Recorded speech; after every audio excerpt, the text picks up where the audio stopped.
Hey everybody! I wanted to start off by welcoming you all to day 3 of living with renal failure, but this is only the second post. Hopefully I can do more as we continue this journey together, I guess. I wanted to start off by thanking you all for actually watching the video. It means a lot to me that so many people are interested in something that is not very common. So I got tons of questions and tons of response, and I absolutely want to thank you all for that because really it means a lot that people show interest. I wanted to also start this off by responding to all those questions and concerns and such. So here we go. I hope you enjoy. For starters, I am not admitted in hospital. I think I kind of implied that, but I'm not. I am being very well monitored by the hospital and soon to be admitted, most likely, but not long term, mostly short term. So, the reason for me not being admitted and not starting treatment just yet is because usually people with renal failure, once they are under 15% kidney function, will need to start treatment, be it drug treatment or dialysis. There are two different types, and that would be hemo or peritoneal.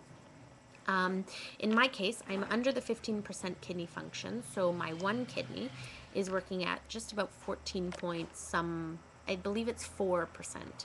So usually people at this point are symptomatic. In my case, I am asymptomatic, meaning I'm not showing any symptoms other than very lethargic. So as long as I stay healthy and stay well, they don't need to start treatment just yet. However, a lot of the time, in my case, if I am asymptomatic, my levels will say otherwise. So if they do get too unhealthy, which they are pretty much close, they don't want to take the risk of me getting critically ill rapidly. So essentially, they would start me on dialysis sooner than later. The other thing I wanted to mention was a little bit about myself. So I am 22 years old. I was born on New Year's Eve in South America. And when I was born, I was diagnosed with a disease called cloacal exstrophy. For those of you who know what it is, you will know it is when your peritoneal sac, it's the sac in your abdomen that holds all your organs in place, is exposed. However, in my case, when I was born, that was not the case. It was just similar diagnosis. Just all of my abdominal organs were affected in some way. So either some were premature or were damaged in one way or another. Since birth, I have had more than 40 major surgeries, and that includes the kidney transplant in 2001, which my mom was able to donate.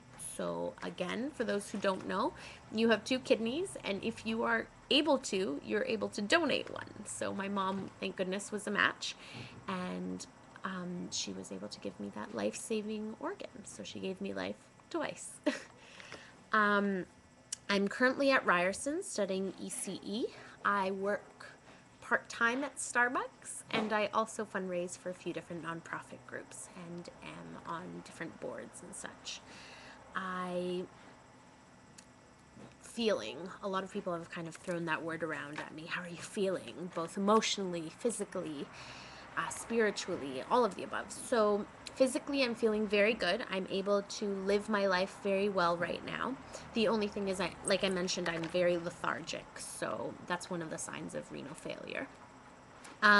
Emotionally, I don't want to use the word stressed, but I'm a little bit overwhelmed. It's just been a very long week, it feels like. So, and it's only Thursday. Hopefully, this weekend's a bit better with the sun shining and such. Spiritually, I'm very good. Everything, I mean, genuinely speaking, I'm very well. I have a lot of hope and optimism for this, and I'm really trying to video blog it because not so much for my own benefit, but also I wanted to inform people on things that hopefully they could in the future inspire people to help others and maybe inform them about this as well. So a few of the questions were related to donating. So who can donate a kidney? For starters, you have to be a blood match. So for those of you that know this, everyone has a different blood type, be it A, B, O, which is universal, or A positive, A negative, B positive, B negative. So the first step into finding out if you're capable or if you are a match so to speak, is your blood type. If your blood matches, then you can take the next step, which is looking more into the tissue of your kidney and also your lifestyle. This is a little bit superficial. It's almost silly, but it works. Depending on your age, depending on your choices in life. So do you do drugs? Do you smoke? Do you drink? All these things affect your organs in different ways, and some people don't get affected by them and other people do. So these are things that they want to look into just for the future of the organ as well. Another thing most people don't know is in Canada there is an organ waiting list.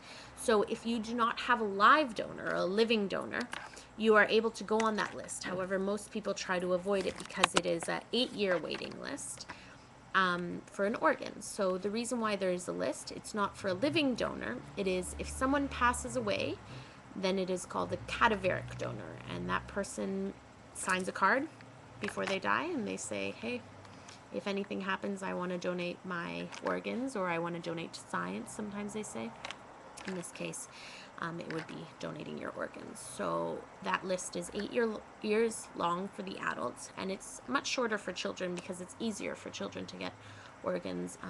Their bodies can accept organs better, so they don't need to be exact matches.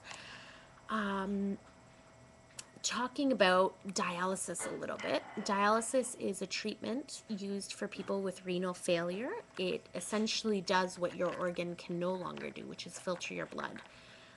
So peritoneal dialysis is done in the abdomen. It is a overnight treatment every day, and you do it at home. And essentially, it cleans the fluid in your abdomen so that it filters your kidney as well. Hemodialysis is a little bit more intense, but it works just as well. The reason why it's more intense, it is physically draining. You spend between 4 and 6 hours on a machine, be it at hospital and now recently at home, but it's a lot of learning to get that at home. So not everyone does it. And what it is your blood is filtered out of you and into a machine where it does the job of your kidney and then pushed back in. That is why it takes so long. It's just draining out your blood, essentially. So that is between 4 to 6 hours, and it's done 3 to 4 times a week. So for me, my option will be hemodialysis just because I've had so many surgeries, so peritoneal would not work. And until then, I'm being very closely monitored and just taking it one step at a time. I feel great.